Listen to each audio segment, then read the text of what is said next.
कई दिनों तक चूल्हा रोया, चक्की रही उदास। कई दिनों तक कानी कुतिया सोई उनके पास। कई दिनों तक लगी भीत पर छिपकलियों की गस। कई दिनों तक चूहों की भी हालत रही सिकस। दाने गाए घर के अंदर कई दिनों के बाद। धुआं उठा आंगन से ऊपर कई दिनों के बाद। चमक उठी घर भर की आंखें कई दिनों के बाद। कौवे ने खुजलाई पांखें कई दिनों के बाद। ये पंक्तियां हैं अकाल और उसके बाद। अकाल और उसके बाद जो कि 1952 ईस्वी में रचित एक अत्यंत लघु कविता है, जिसके लेखक हैं नागार्जुन जी। नागार्जुन जिनको हम जनकवि के तौर पे जानते हैं। नागार्जुन जी द्वारा अकाल की मार्मिक स्थिति तथा अकाल जो समाप्त होने की खुशियां, उसके संश्लिष्ट चित्रण की प्रस्तुति हमारे समक्ष यहाँ इन रूपों में किया गया है कि किस प्रकार जब भूख की स्थिति होती है, अकाल और अकाल, और ये अकाल भी प्रकृति की देन वाला अकाल नहीं, ये अकाल है।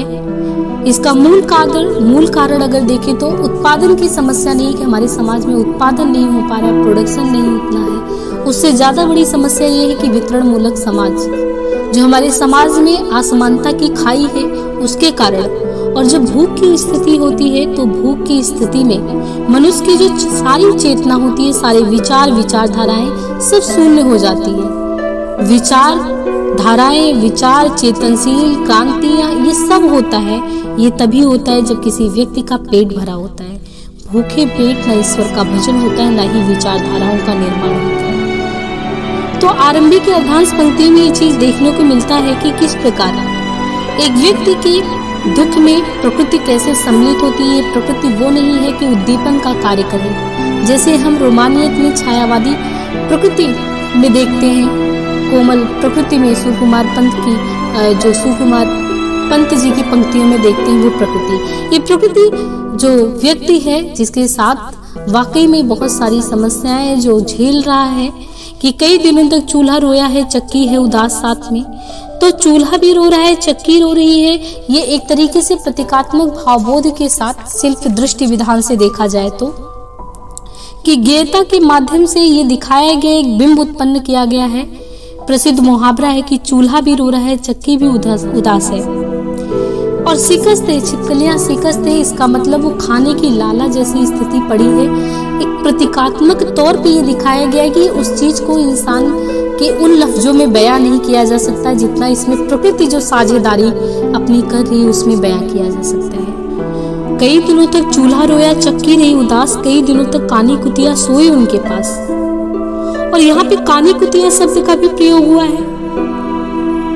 छिपकलियां भूखी हैं, दीवार पर गश्त लगा रही हैं। चूहे दाने ढूंढ कर थक गए हैं, इसलिए वो बहुत ही ऐसी स्थिति हो गई कि वो शिकस्त हो गए हैं। कौवा भी भोजन की उम्मीद में है, इसलिए वो चोंच से पंख खुजला रहा है। तो नागार्जुन जी ने उन लोगों को प्रकृति में अपने तरीके से अपनी कविता में लिया है, जिनसे उस व्यक्ति की असंपन्नता, उस व्यक्ति की गरीबी की तुलना एक सम्राट से की जा सके कि उसकी स्थिति इस वाली स्थिति से कितनी अच्छी है। और यहाँ पे ऐसी भी स्थिति का वर्णन एक तरीके से आप कह सकते हैं कि ये यथार्थ है, सच्चाई है। नागार्जुन जी द्वारा समाजवादी यथार्थवादी की कल्पना अगर देखा जाए तो अकाल की मार्मिक स्थिति का वर्णन सिर्फ इन्हीं शब्दों में करने के बाद कहते हैं कि अकाल जब आता है तब कैसी स्थिति होती है, भूखे पेट भजन नहीं होता। लेकिन जब अकाल के बाद उसी घर में कुछ अन्न आने की एक तरीके से सुगबुगाहट होती है, फिर कैसे लोगों में अगर देखा जाए तो एक कौतूहल आ जाता है, कितनी खुशी आ जाती है कि दाने आए घर के अंदर कई दिनों के बाद। धुआं उठा आंगन से ऊपर कई दिनों के बाद। चमक उठी घर भर की आंखें कई दिनों के बाद। कौवे ने खुजलाई पांखें कई दिनों के बाद। एक तरीके से भौतिकवादी नजरिया है कि जब तक पेट खाली था, चेतना शून्य स्थिति थी, लेकिन जैसे ही घर के अंदर दाने आ रहे हैं, सीधे सा अर्थ ये कि मानव चेतनशील हो गया है। और ये चेतनशील एक तरीके से अगर मार्क्सवादी नजरिए से जोड़ा जाए तो मार्क्सवाद भी संघर्ष, चेतनशील होने की बात करता है कि अपने हक के लिए लड़ाई करो। तो भौतिकवादी नजरिए की बात करता है समाजवादी यथार्थवाद। तो एक तरीके से अगर देखा जाए तो मार्क्सवाद की वो स्थितियों को बयां किया गया है। पहले तो नागार्जुन जी ने स्पष्ट कर दिया है कि एक अकाल पड़े तब कैसी स्थिति होती है, एक अकाल पड़ने के बाद जो स्थिति एक अच्छी स्थिति आती है, फिर कौन सी स्थिति होती है।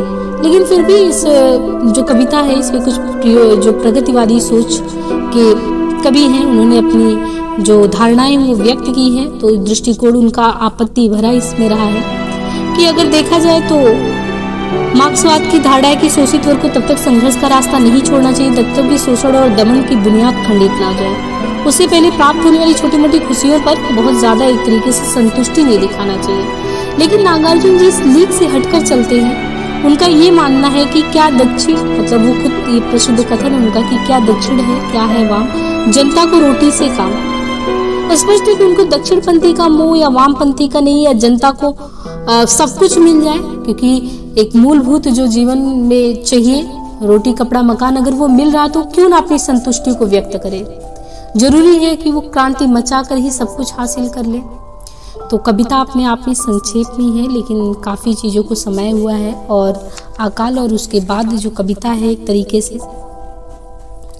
इस कविता में अगर आप देखेंगे तो इससे पहले भी अकाल की बात जो है तुलसीदास के द्वारा भी किया गया है। कविता उनके भी द्वारा अकाल की स्थिति और इनका वर्णन किया गया है। लेकिन अगर नागार्जुन जी की कविता में देखेंगे तो एक जो ऐसी स्थिति जो समाज में है उसकी संवेदना पे एक संवेदना के साथ, मतलब कि अकाल और उसके बाद में अगर देखें तो एक विशेषता ये भी देखने को मिलता है कि यहाँ पे समझने और बूझने का बहुत ज़्यादा दायरा रही नहीं गया। जड़ और चेतन के सभी अंतर समाप्त हो गए हैं। शुक्ल जी ने कविता क्या है निबंध में ये बताया कि सबसे बड़े कवि तो वही होते हैं जिनकी संवेदना मानव क्षेत्र या मानवेतर प्राणियों तक सीमित नहीं बल्कि संपूर्ण चराचर प्रकृति उनकी संवेदनशीलता में पार्टिसिपेट करता हो, भागीदारी हो।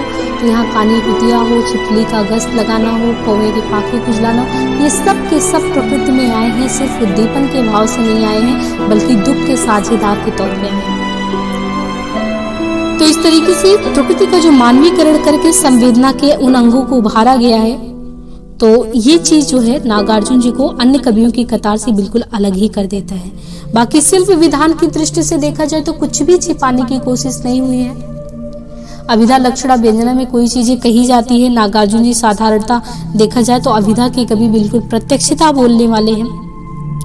किंतु ये कविता अभिधा का प्रयोग नहीं करके उसके बराबर नहीं की, क्योंकि डायरेक्टली नहीं, यहाँ पे चक्की रही, चूल्हा रहा उदास, कानी कुतिया, इन्हीं प्रकृति में जितने भी हैं जीव जंतु उनको माध्यम बना के एक व्यक्ति की पीड़ा को व्याख्यायित किया गया है। तो प्रसंगों में अगर आप देखें तो चूल्हा रोया, चक्की रही जैसे प्रसंग में लक्षणा का प्रयोग ज्यादा देखने को मिलता है, व्यंजनों का प्रयोग, छिपकलियों की गश्त, लोक भाषा, मुहावरों का प्रयोग। बाकी संक्षिप्त ज्ञात्मक एकान्विति से भरपूर है और एक तरीके से वस्तुपरक यथार्थ पर आधारित लघु कविता है जो वाकई में जीवंतता देता है समाज को।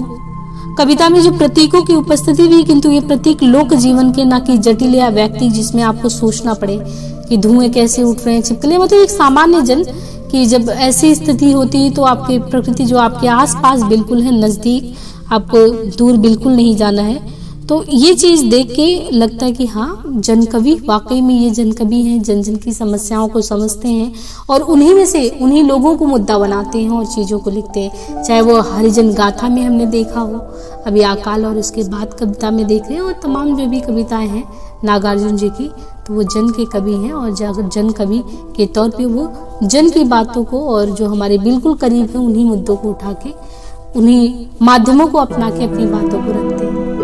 हमारे पाठ्यक्रम में जो सेकेंड पेपर है तो वो कविताएं लगी हुई हैं नागार्जुन जी की। अकाल और उसके बाद हो गया, हरिजन गाथा हो गया, बादल को गिरते देखा है, तो इसको क्रमशः हम करवाएंगे और इसके बाद जो हम लोग फर्स्ट पेपर पे आएंगे। जैसा भी होगा अपनी प्रतिक्रिया से अवगत जरूर कराएं और ज़्यादा से ज़्यादा इसमें पार्टिसिपेट करें, लोगों को शेयर एंड सब्सक्राइब करवाएं लोगों से, और जो भी हो कमेंट बॉक्स में ज़रूर पिन करें। जैसा भी कुछ भी सुधार वगैरह की आवश्यकता है। आज के लिए इतना ही, धन्यवाद।